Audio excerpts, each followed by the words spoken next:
नमस्कार शेतकरी मित्रांनो, डॉक्टर सर्वदांते चॅनलमध्ये आपले स्वागत आहे।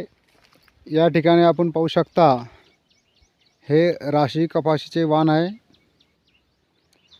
या ठिकाणी आपण या अगोदरच्या फवारण्या कीटकनाशकासोबत नॅनो DAP 2 वेळा घेतलेला आहे आणि ह्या 4 दिवसाच्या अगोदर नॅनो DAP या ठिकाणी आपण फवारलेला आहे।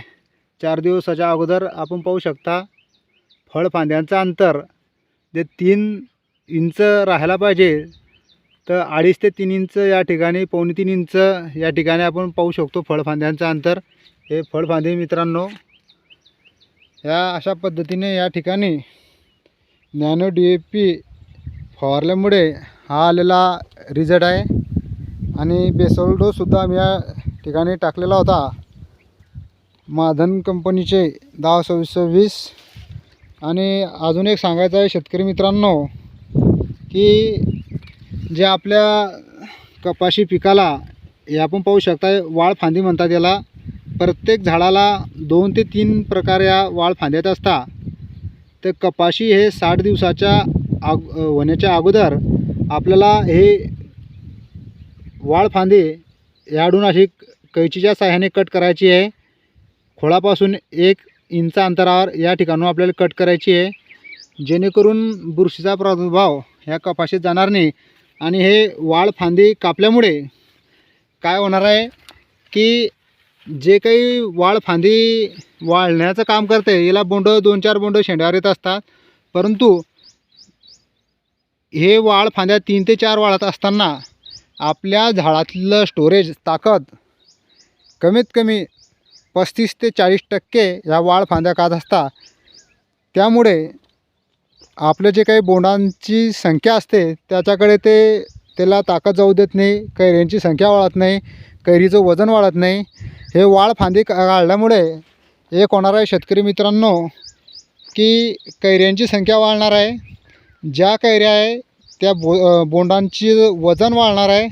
त्याच्यामुळे मला एकच सांगायचं आहे की सर्व शेतकऱ्यांनी त्या अशा वाळ फांद्या या ठिकाणी कट करून टाकायच्या, जेणेकरून हे रिकामी ताकद जे झाडाची आहे ते आपले वाळ फांदी कट केल्यामुळे या ठिकाणी हे फळफांदीला त्या ठिकाणी ताकद पोहोचणार आहे। सांगायचं शेतकरी भाषेत सांगायचं म्हटलं, आपण ज्यावेळेस पाणी देत असतो ठिबकने म्हणा किंवा फट्टीने मोकळं पाणी देत असतो, जर का आपण 10 फट्ट्यांवर पाणी लावलं किंवा 10 नळ्यांवर आपण मोटरचं पाणी लावलं आणि तेच पाणी जर का आपण 3 नळ्या बंद करून जर का ते पाणी आपण 7 नळ्या ठेवलं तर पाणी चांगलं पोहोचतं। म्हणजे सांगायचं तात्पर्य एकच आहे की जे वेस्टेज जाणारी ताकद आहे ते आपल्या कपाशीच्या बोंडांना भेटणार आहे। त्यामुळे बोंडांची संख्या या ठिकाणी वाढणार आहे। नक्कीच 3 ते 4 क्विंटलनं तुमचं एकरी उत्पन्न हा प्रयोग केल्यामुळे वाढणार आहे। मला एकच सांगायचं आहे की जास्तीत जास्त नॅनो युरिया, नॅनो DAP या खतांचा वापर करा, हा मला आलेला अनुभव आहे। आणि ह्या ज्या काही वाळ फांद्या आहे आता परवापासून आम्ही हे काटायला सुरुवात करणार आहे। आपली याच्यावर प्रतिक्रिया काय आहे शेतकरी मित्रांनो हे तुम्ही कमेंट करून नक्कीच सांगा। हा व्हिडिओ जास्तीत जास्त शेतकऱ्यांपर्यंत शेअर करा, कारण जेणेकरून जे आपल्याला माहीत आहे ते सुद्धा दुसऱ्या शेतकऱ्याला माहीत व्हायला पाहिजे। या हेतूने हा व्हिडिओ शेअर करा, लाईक करा।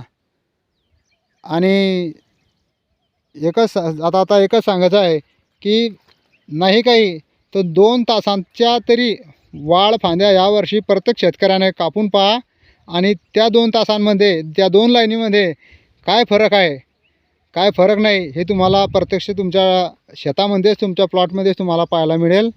एवढं सांगून थांबतो। जय हिंद, जय महाराष्ट्र।